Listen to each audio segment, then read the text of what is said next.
Okay. This lets you all know that I'm recording you and that your video is here. Okay. So thank you very much for everyone who joined, to my family and also to the community members. I very much appreciate it. I'm doing this Limmud, which means study, in honor of my grandfather, and I'll share the PowerPoint that I made, Aryeh Newman. And I just want to explain kind of the format of this Limmud. So today is his Shloshim, which means 30 days since he passed away. And this is an important milestone in Judaism. Although when you're mourning for parents, you do mark 11 months of saying Kaddish. At the same time, 30 days is definitely a milestone. And tomorrow I know that my family are going to the actual grave to see the tombstone. So it really is another milestone following the mourning of the year of someone's passing. The way the format is going to work is that I'm going to share about his life, and I will share the Wikipedia page that there is about him at the end in the chat. But I do wanted to make it a discussion. So meaning I would like you to participate and share about your thoughts and experiences. So I use certain milestones and points in his life just as to get into a deeper discussion. But I also want to have this opportunity for us to talk about various values that were important to my Sabba as well. Okay, so now I realize that I have to stop sharing for a second because I need to read from here. Okay, so for those who were at the end of the Shiva, some of the things will sound familiar, but we're elaborating more. And I hope that you'll learn more about my Sabba and think about your own Jewish values as well. Okay, so in order to begin, I want to start the session on a personal note and connection, and then I will go into his life and we'll have a discussion as well. So I want to start with reading the inscription in the Siddur that I got from my Sabba, so meaning the prayer book that I got from him as a birthday present. So I'll read it first in Hebrew, which he originally wrote it in Hebrew, and then I'll read it in the translation in English. And that will begin our discussion and study for today. לנטע היקרה ואהובה, שמחתי למלא רצונך לקבל הסידור הזה לרגל הגיעך ליום הולדתך ה-17. בטוחני שהוא ילווה אותך מדי יום ביומו, ויחזק את הקשר לעם ישראל, תורת ישראל וארץ ישראל, שכל כך יקר ועקרוני בעינייך. באהבה רבה, סבא אריה. Dear beloved Netta, I was happy to fulfill your wish to receive this Siddur for your 17th birthday. I am sure that it will guide you every day and strengthen your connection to Am Yisrael, which means the people of Israel, Torat Yisrael, the Torah, the Bible, the Torah of Israel, and Eretz Yisrael, the land of Israel, that is so dear and fundamental to you. With love, Sabba Aryeh. So this triangle of Am Yisrael, Torat Yisrael, and Eretz Yisrael, which means the people of Israel, the Torah of Israel, and the land of Israel, was a triangle that also was very fundamental, meaningful to my Sabba as well. And just to open up the discussion so you guys kind of get a feel of what we're going to be doing here, I wanted to ask you, how do you relate to this triangle? Is one of these values more important to you than the other? And is there a hierarchy? So I'll repeat it again, that it was the people of Israel, the Torah of Israel, and the land of Israel. So I'd be happy to hear from you, and it's an open discussion. And again, using his life as an order to way to talk about our own values and our practices and beliefs as well.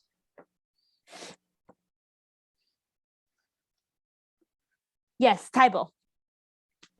And again, I'm so sorry because somehow I missed the bereavement, but it seems to me that if it's not chutzpahdik for me to say this and say it first, but your grandfather had a fourth, and your family, the Medina Yisrael, the modern state, right? Because didn't didn't he make Aliyah? Yeah, he did. So I think Eretz Yisrael is also the understanding of Medinat Yisrael. That is a value in of itself of also the land, but also the state as well.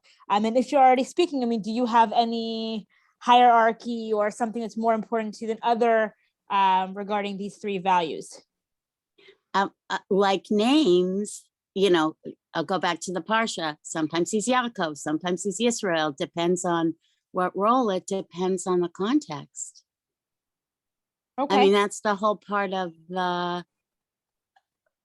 it's too early for me to have the right word, but the three-part nature, particularly Jewishly, it's never just one. So for you, there is no hierarchy. There is just depends what the situation is in that case. Oh, I would say in different situations, there are different hierarchies. Okay. Yeah, I don't know, is it okay to make a joke? Sure. I mean, I used to joke that I would come to shul because one, watching little kids in shul, and two, tuna fish. So that's more about the three names for synagogue, Knesset, whatever, that for me, it's more the Knesset than necessarily the tefillah. Okay. But anyway, it's that same kind of. Thank you. I appreciate that. Anything else? Anyone else want to add? I agree with Tybal because particularly in the time of the virus, we were just waiting until the synagogue would open up to be attached to Am Yisrael. I mean, I'm not talking, I've had enough tuna fish in my life, but to be with the people, I think over the years, people have been nothing against Beit Tfilah and Beit Midrash, but the Beit Knesset part, to be part of a community, to be in touch with real people. I see Rabbi Safra is on also. He can understand this. He knows that even though I may drift off and sleep and so forth, I want to be there because you have to be with the people. I love that. Thank you. And Rabbi Safra is also raising his hand now, so feel free to unmute and share. Thank you for joining. I was just, thanks for doing this. I'm honored to be here. It's funny, when we've done the triangle, it's hard for me to separate between Am Yisrael and Eretz Yisrael. They're both part of the same point. And when we've done, because you can't have one without the other, and people want to have one without the other, but you can't. The other, well, I've always done this triangle, and the God of Israel was the third point, and I'm surprised that was also left off, because that's such an important part of the Siddur. Maybe it's just assumed, but I've always done is the God of Israel, or the God Israel in the Torah. Interesting. That wasn't part of the triangle that he would mention. Maybe he thinks that the Torah is God as well, because he's telling the story of the nation and everything. So that can be assumed. And John, you're raising your hand. I see that. So you're the last one. Then we'll continue. Your camera's off, I think. Or John, do you want to go?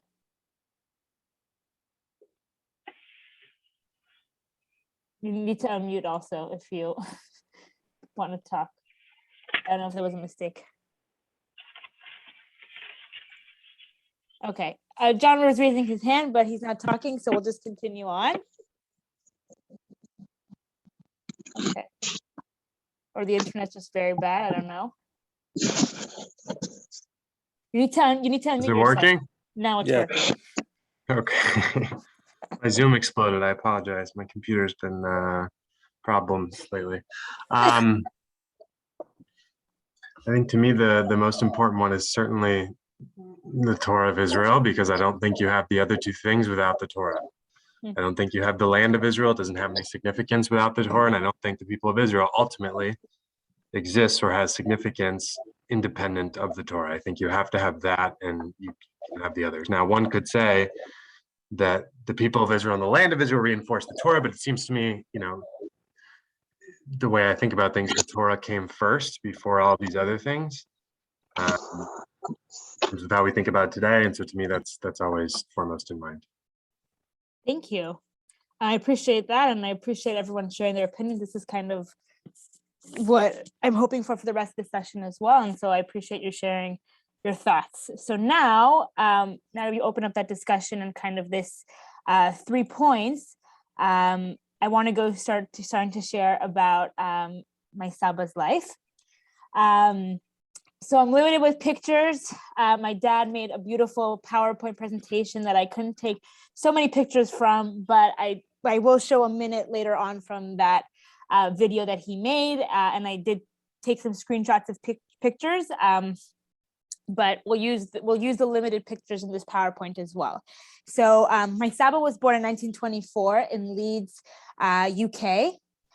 He went to a public school, but his father it was very important for him, as they grew up Orthodox, to have supplementary halakha and Talmud classes by somebody who was a scholar who would come over to the house and teach him. And basically, this picture is from when my Sabba got a full scholarship for Cambridge University, studying at Emmanuel College. And he studied English literature. And I think he's about 18, 19 in this photo. And he was also an age 19 ordained rabbi. So this is my Sabba, very intellectual, very smart, thoughtful. The fact that he got this full scholarship was very unique for his community at the time generally. And this is, this is the beginning of his life, that he was beginning his career, very successful. Shortly afterwards, got married, had 2 kids, and then moved to Israel in 1949 because Eretz Yisrael was such a value to him. We'll get to the next picture in a second. But we're getting to another question first. So my Sabba moved along with his wife and 2 kids from England in 1949, in Purim of 1949. Basically, the minute he heard Israel was founded, he packed up his things and moved to Israel. And taking into account that he got a full scholarship from Cambridge, he was an ordained rabbi, he was beginning his career, he was involved on the campus there, and had all these connections also. He really was leaving behind something that, could become a meaningful career, to go to Israel that wasn't so, it wasn't as, it really was a big sacrifice to say, I'm doing this and I'm moving to Israel. He really had this ideology of Zionism. So I want to ask today, do you feel that we still share that same enthusiasm and ideology? And if so, why or why not? Why, I'll say that personally, I feel that I can't even, I am making Aliyah I'm going back, I'm not making Aliyah, but with John and baby girl. And, we're doing it. I am Zionism enthusiastic, but I don't have that same enthusiasm that he did. And I wonder, what has changed, why? And I'm interested to hear, we have a variety of ages here. Do you feel that has changed with you as well? Or do you still share that same enthusiasm of Zionism? Did he ever talk to you about his intense Zionism and how he just picked up and left everything and went to Israel? Did he ever talk to you about it? He did share that, the story, and then we have Ilana and my mom here, so maybe they could share more about the particular stories. The one story that I do know is that in 1947, when they announced the partition plan, he would always share the story that he actually went and danced in the streets. So meaning he had this very much, excitement and belief, but, the particulars of what he left behind, not really. Mm-hmm. Does anybody want to say something or add about that? Have an opinion or thought? Yes, Tybal. Sorry to talk so much, but no, please, thank you. It's the firstborn in me. When you're waiting, I have to respond. I think maybe part of the difference might be that, and I'll just do this, it was only as an adult, or maybe I'll say, I'm the youngest of my father's side cohort. It was a very Jewish family. And it was only in an adult that I realized that I was born after the founding of the state of Israel, because in my mind, even as a child, my family preserved the sense of a different kind of precariousness, of a world without a modern state of Israel. And I was an adult and I thought, no, my whole life, Israel existed, that I'd internalized this other sense. So I was maybe going to suggest that for your grandfather who danced in the streets, and your mother, if your mother, I don't know how old she was, if she remembered, regardless, but my mom wasn't born yet. Then never mind. But for you, the emotional valence of a world without Israel, and I'm not talking about threats to security, I'm just saying your world always had Israel, but for him, he was an adult, he'd started making a life in terms of a career and a family. So it was a dividing line of a good kind that he could never lose the sense of. I love that distinction. That you know, we are born in a situation where Israel existed, so that same passion might not exist in the same way because we kind of take it for granted in a sense.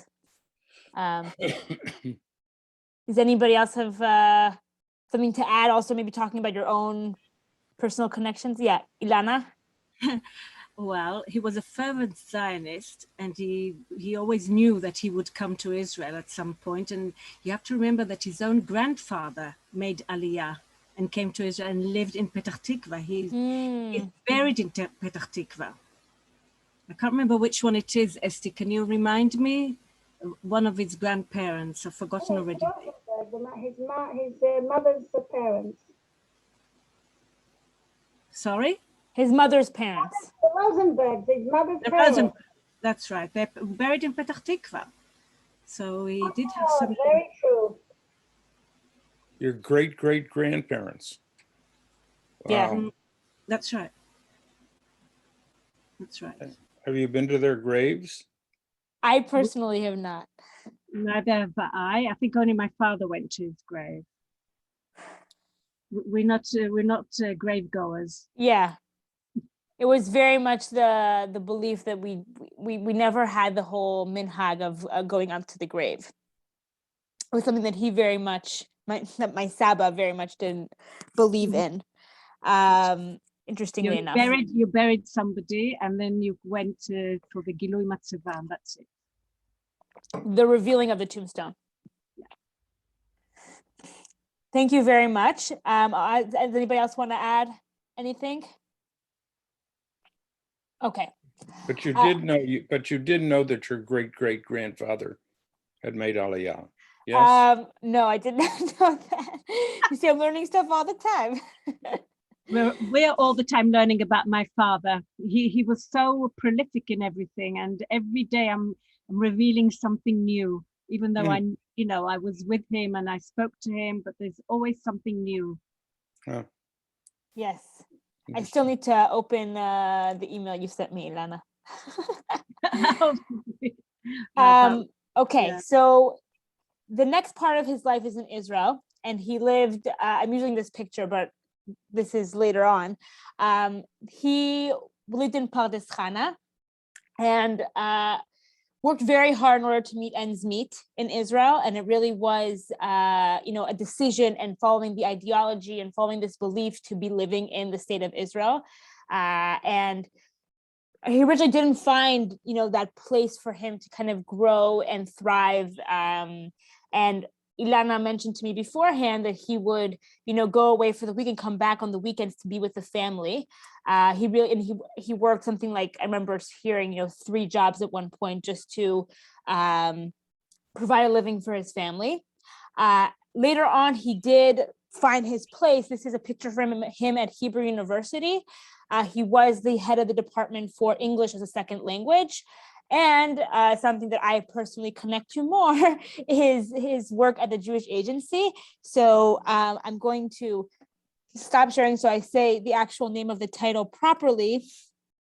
He became, I marked this purposely.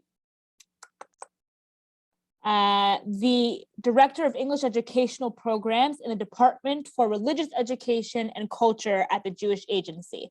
So he worked with Jews from the diaspora, and it was specifically religious educations, and it was programs, educational programs in English.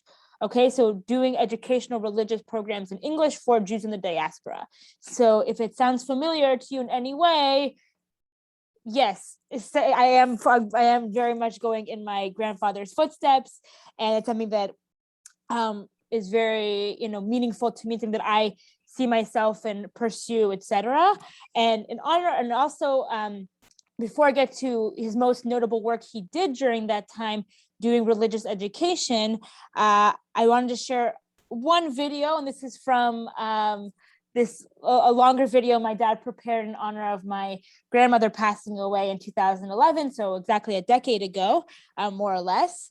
And so my grandfather did shlichut to Australia. So this is another aspect of the importance of Am Yisrael, the people of Israel, to my grandfather. Between 1962 and 1964, he was on shlichut in Australia. He founded the Yavne school that was there. And we're just going to see a minute clip to kind of get a feel for him and the family and kind of what he did. I think this is from, the opening of the school where we're starting from, but I have no proof for sure. And I will also note that you can, and I'll explain afterwards of why I chose this minute, basically. Okay. And there is no sound, so I apologize, but that's how videos work. I'll go back. I didn't point him out which one it was. There, this one is my grandfather. So from what I understood, this is the opening of the school, and that's my mom over here. And this is a dinner. That's my grandmother who passed away a decade ago. My grandfather's sitting right next to her.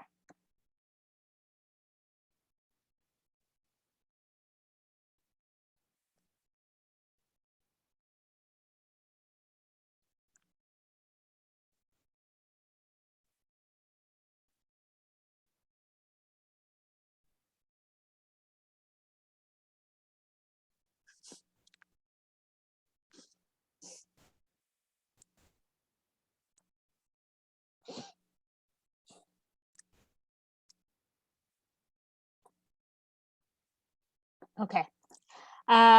So the reason that I chose that clip, Can I just interrupt for a minute? Yes, please. The scene that we saw at the beginning with your grandfather. First of all, there was Esther there, right? Your mother was there. You saw the little girl there. That was your mother. Yeah. It was in Canberra. It was in Canberra, as far as I remember. It was a seminar that your grandfather instigated in Canberra. Do you know what the dinner was? And the fellow that was standing there was the ambassador of Israel at the time, Teshev. He was standing there. So that was in Canberra. The dinner, I don't know. I don't know. But anyway. It's okay. So it's definitely in Australia. Definitely in Australia, but in Canberra, not in Melbourne, where the Yavne school was founded. Okay, thank you. Okay. So the reason I chose that clip was because you see him take out 3 or 4 papers, and he's arranging himself.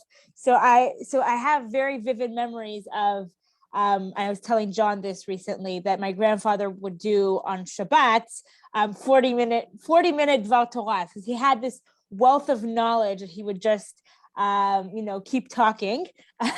He always had what to share, and have him seeing him with multiple papers and doing a speech and doing a Dvar Torah, which means talking about the parsha or having something to talk about regarding the Torah, was something very typical of him. And that clip kind of reminded me of that, and that moment that I appreciate of him, which connects me to the next point. the next notable, thing that he did at the Jewish Agency following the shlichut was, and I have a few more, I have a few more pictures here. They're from later on in his life. I don't know, here it says U.S. Ulpan students at the home of the president, 1969. This is him and my grandmother in a delegation, what looks like to me. Again, if Ilana and my mom know more, feel free. Those were two notable pictures I saw in the slideshow that my dad prepared. The next notable, most known thing that my grandfather is known for that he did as a part of his job in the Jewish Agency, and I'll just spotlight myself for a second so you can see, is the translation of Nechama Leibowitz's commentary of the Parsha to English. And this is the original, from what I know, original printing of the books. There are newer versions that are more cream or different colors, but we can see that this is like an older version. So the blue are the older version. And I actually brought a few paragraphs for us to read together because my grandfather did share with me a little bit about the process of translating these books. So I'll just give a background for people who don't know. Nechama Leibowitz is a known relatively modern Parsha commentator. And she would send weekly Parsha commentary. And someone even mentioned that there was competitions about them, and you would send your answers back to her, and it would be a whole discussion. And you would often get a letter from her, and the books were basically compiling all these weekly Dvar Torah that she wrote, these weekly commentary on the Parsha that she wrote into a book, which is why if you actually use and open the book or know it, you have multiple ones for each Parsha. There might be up to 7 different commentaries on each portion of the week. And those were all translated by my grandfather. So I purposely kind of brought a few paragraphs about the translation process and also of him, talking about this commentary, because you really kind of get a feel of his thoughts or things that were important to him when translating, and also about Torah and Torah Israel as well. So again, we're going back to our triangle. This is Torah Israel and Am Yisrael, in my opinion, because it's also bringing this Parsha commentary to Jews in the diaspora who are English speaking and making it accessible for them to read Parsha commentary. And also it's carried by the Jewish diaspora Jewry, plus also bringing the Torah itself to them. So it's really this combination of both values that come together. And he created this idea to do this for the diaspora Jewish community. Yeah, but it's before English you tell us speaking. that, what did he tell you about Nechama herself? He said that meaning Ilana, you found recently a letter or something, but what he mentioned is that she was very much involved in the process of the translation, and she had to really trust him that he was going to be doing the translation justice. And they had a very close friendship in that case. And he always mentioned that she was very nice, and how much of a scholar and she was, and he always had words of praise for her. And I know that in order to make this project actually take place, that they had to work very closely. Did he mention how short she was? No. No. Okay. So now I'm gonna share the few paragraphs. If somebody could read, that would be helpful. It's, as you can see, it's only 2 pages, so it's not that many paragraphs. It's just this first one, and then to sum up, and until the end. So if somebody wants to read that first paragraph, please feel free. Well, you want to read it out? Yes, Ilana, if you could read that first one, that'd be great. Sure. Mm-hmm. At least one of the functions of a translator, I feel, I have fulfilled. One should never translate anything one does not admire. A natural affinity should exist between translator and translated. My involvement started with the production of the first weekly leaflets, carefully going over my renderings with the author till she considered me capable of carrying out the task unaided. It became even profounder when I used them myself during periods of Bible teaching abroad as Jewish education officer in Australia and New Zealand, where I was deeply impressed with the effectiveness of the material. Thank you. There's 2 paragraphs over here that I will share. It starts from "to sum up." Wait, does anybody else want to or can read? Okay, so I'll read it. Continue. What? Anna, continue. Okay. To sum up, we may say with certainty that our relationship with Torah is one of mutuality. Both have an enormous potential. The text is luminous, belongs as far as we are concerned to the sphere of the holiest. But to shine forth, shed its light, it requires the application of the reader's mind and heart, both of them. Our reading must not be a matter of the heart only, an undiscriminating, untrained display of emotion and fervor, nor of the mind only, a dry as dust exercise of the intellect. The more fervent and emotionally involved our intellectual application, the deeper our insight. These are not merely my own sentiments, but rather a free English rendering of those expressed by the great Jewish poet, mystic and moralist Moshe Chaim Luzzatto in the opening paragraphs of Derech Etz Chaim, where he writes, "Once you begin to understand Holy Writ, reading the text again and again, probing deeper and deeper, illumination flashes forth like flames from a coal, assuming many different forms and shades. For infinite are the facts of Torah." Facets, Yeah. Ken. Tradition tells us that each individual Jewish soul is rooted in the Torah. 600,000 interpretations corresponding to the grand total of the Jewish people. This is the 4th of the text. That's from Jeremiah. As the hammer shatters the rock. And that's Aryeh Newman wrote this in Jerusalem on Erev Rosh Hashanah, 5733. So I just wanted to give you a kind of insight and deeper look into his process and how he really, went with his whole neshama and heart into translating this Parsha commentary. And this was a very, big project, but also very important for him as well. And I'll get back to one point that is written here. I just have a question for people who, for generally, either people who know the commentary or don't know the commentary. For those who do know, what strikes me today when I came on Shlichut was how it's still popular today.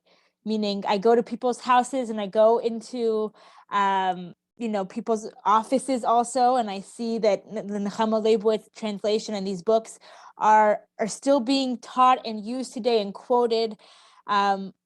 There is something to say to the fact that he really filled a need or understood the diaspora Jewish community with translating specifically her commentary and making these books available and accessible, and the fact that there have so many editions that are still popular today. So I'd be interested to hear, what do you think about this commentary is so attractive to diaspora Jewry even up until this day? And for those who don't know Nechama Leibowitz's commentary specifically, what are the things that attract to you when you are looking at a commentary? What is important for you, and what usually attracts you or makes you want to listen more when you are reading a commentary on the Torah portion or generally about something regarding Judaism? So I'd be happy to hear your thoughts. I think you should mention 2 things, Netta. One is, people like my brother used to brag that they have the original mimeographed copies long before it became a book. Because You mean the leaflets? Yes. Yeah. When he was at Hebrew University. That's number 1.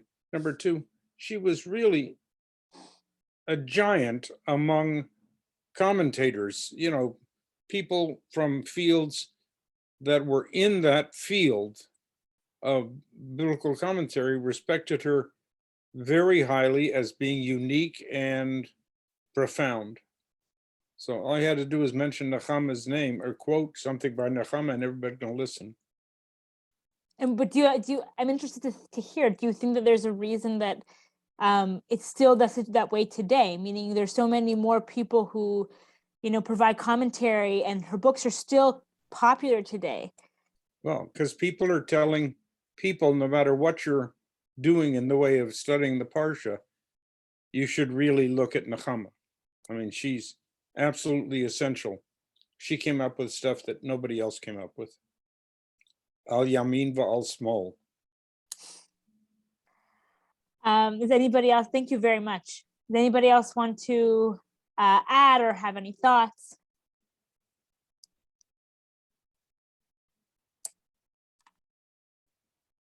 Even if you don't know the commentary, then just what's important to you when looking at a commentary that perhaps could point out why this is still popular today.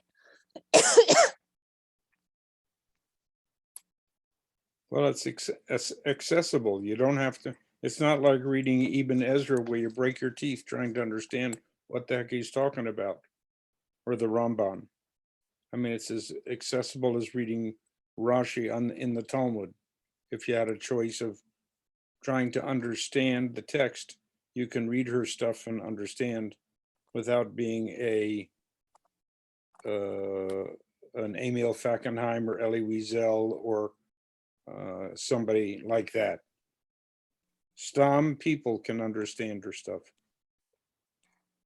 I agree, and I actually, when I led a Parsha study for adults for Toldot, and I used one of her commentaries, and that's what I based my study on. And I'll say a few things that I'm now besides the many things I'm doing in my life. I also started a master's in Jewish education with Hebrew University online, and one of my courses is called Study of Jewish Texts. And I already had a few weeks where they use her commentary or an article is talking about Nechama Leibowitz's commentary, and it's kind of inspired me, hopefully, maybe to write a paper about it. But a few things that are very unique regarding her commentary specifically, which also I think my Sabba noticed and pointed out, is what you said, Danny, that her language is very accessible and easy. That she also, what attracts people and often is difficult with commentary is that she does still provide criticism to the biblical stories, meaning these characters exist, and they're not just angels. They're not. She doesn't make them ideal. She does talk about the criticism towards them as well, and the flaws that they have too. While at the same time, she is a religious person, she does respect them and know that they are important for our tradition.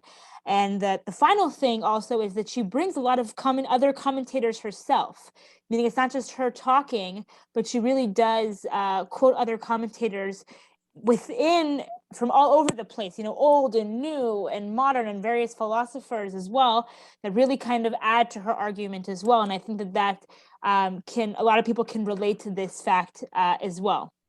But she wasn't afraid to take on the big boys. Yes. She could say, I must disagree with Ibn Ezra. Yeah. Does anybody else want to add something before I continue? Okay. So the one thing I want to get back to that my grandfather actually wrote in the PDF, and I'll show it again so you know what I'm talking about. And this is very much Sabba. When I read this, I said, oh, this is totally him. But to shine forth, shed its light, it requires the application of the reader's mind and heart, both of them. Our reading must not be a matter of the heart only, an undiscriminating, untrained display of emotion and fervor, nor of the mind only, a dry dust exercise of the intellect. The more fervent and emotionally involved our intellectual application, the deeper our insight. And for me, this is very much my Sabba's halachic perspective generally, and also regarding the Torah too, that there are technical rules, and there is, he's always orthodox, meaning that there's things that you need to do, but also your heart is in it as well. He always encouraged, exploration and kind of bending rules and using your common sense when observing Judaism as well. And I think that's the reason why I felt comfortable kind of exploring my Judaism and reading Torah for my bat mitzvah, and being more thoughtful about really understanding the halakha, not looking at it just dry, but actually putting my heart into it as well. And I also thought about my mom as well, who often tells me that she was a chazanit at Addis Israel when she used to live here. But I'm saying that this is the education we receive, meaning that it's not, we grew up Orthodox. This is the lifestyle that he believed in and followed, but also, you have to have your heart into it as well. You have to really see the particular situation, really, really have that common sense be into it as well, and not just the dry cut halakha or Torah as well. I mean, you can't just look at what the text says. You really have to understand the implicit messages as well that are read between the lines too. And I think that's, he wrote this here within a few sentences, but it very much kind of, in my opinion, and my mom and Ilana can add to that, it very much is represents the ideology of my Sabba as well.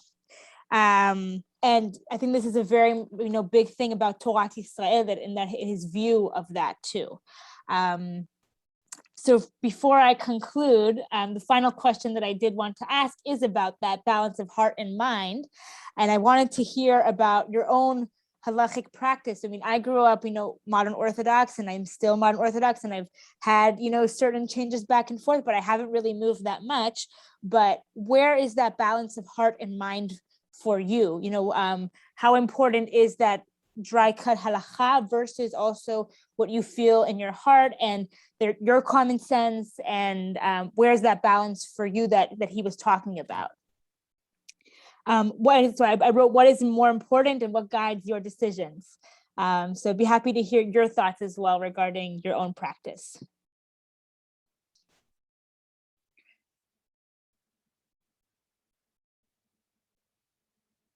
You could just make a general comment if you don't want to go into your particular opinions personally.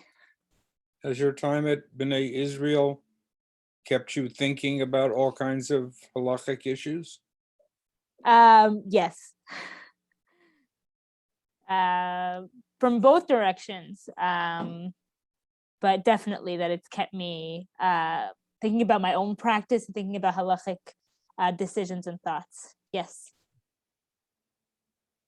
Where did your grandfather, where was he ordained? In England, yes? Yeah, I actually don't know where specifically he was ordained. I don't know if there. Gateshead Yeshiva. What? Gateshead Yeshiva. Gateshead. He went to Gateshead and Jews College, and also he did they did something very special for him at Cambridge University as well. So he was ordained by a Rabbi Koppel Kahana eventually, but he studied at Gateshead Yeshiva. I've forgotten the names of the two rabbis there. I think it was something like Leib Lopian and can't remember. Yes, Reb Leib Lopian and Reb Leib Gorovich, Esti. Ah, okay. Okay, so you know. It was, yeah. That was Shirley, I think. Yes. Hello, yes. Hello. Hello, Shirley. Hello. The family reunion. Yeah. Cousins from England. Yes. Does anybody else want to share about that heart and mind balance in your own practice and perspective in life? I'd be interested to hear, just take advantage of learning about my grandfather to also apply this to our own lives and think about those things as well. So whatever you feel comfortable in sharing, I'd be happy to hear. They're all chicken. Yeah.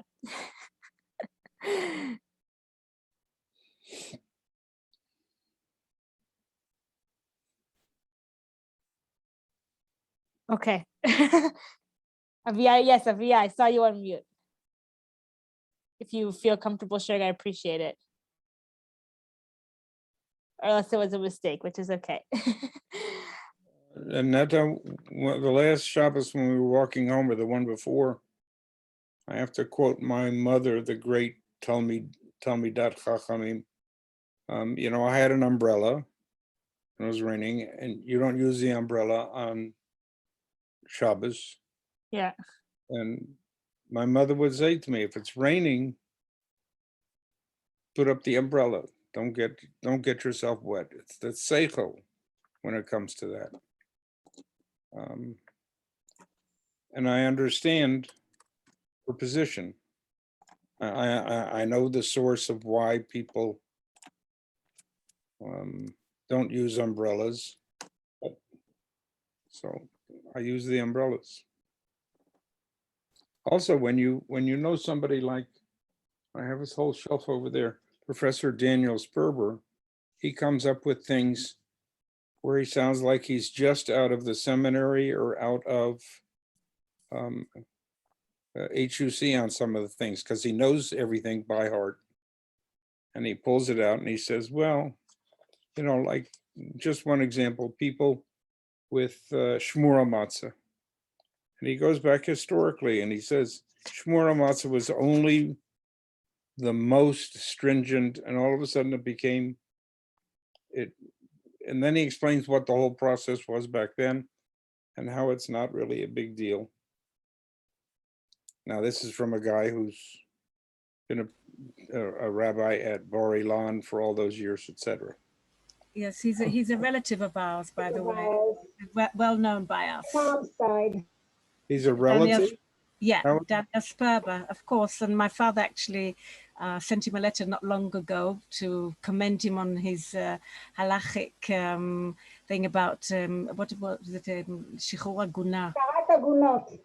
Oh, yes. He let two Agunot go, yes. Mm-hmm. Yes. He's a relative from my mother's side, actually, yes. Huh. Yeah. I once wrote to his wife or called her up when I was in Israel. I said, what's the date? And she said, for what? I said, when the ultra-Orthodox are going to hang him from a lamppost. Because he uses his head and he knows all the sources too. Mm-hmm. Yeah. And with the Agunot. Mm-hmm. Yeah. That was a perfect example. And your grandpa wrote to Kol HaKavod.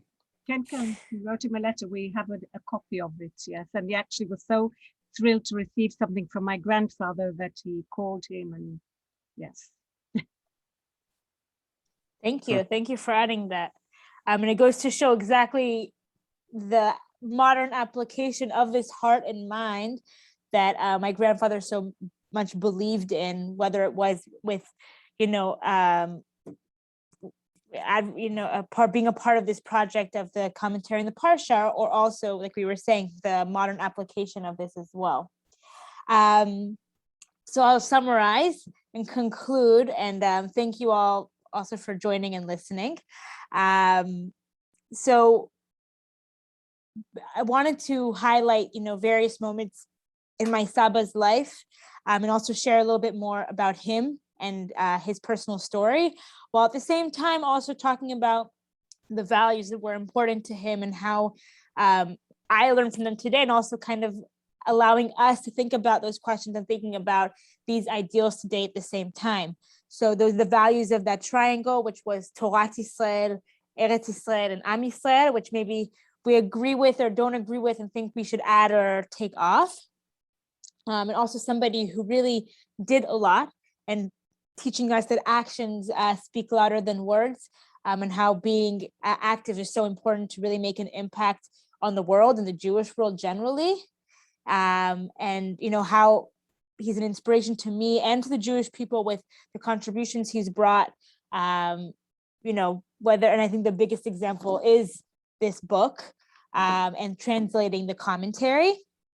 And I want to take this opportunity to say thank you to my Sabba, and obviously this whole Limmud is in his memory and in his honor.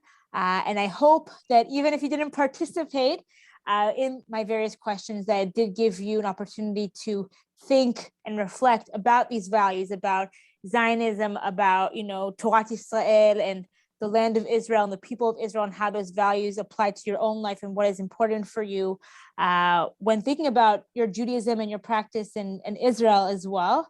And I thank you very much for taking the time to join. I appreciate it. And if there's anything else you have questions about or want to add, then I will be here. And have a great of your day and an early Shabbat Shalom.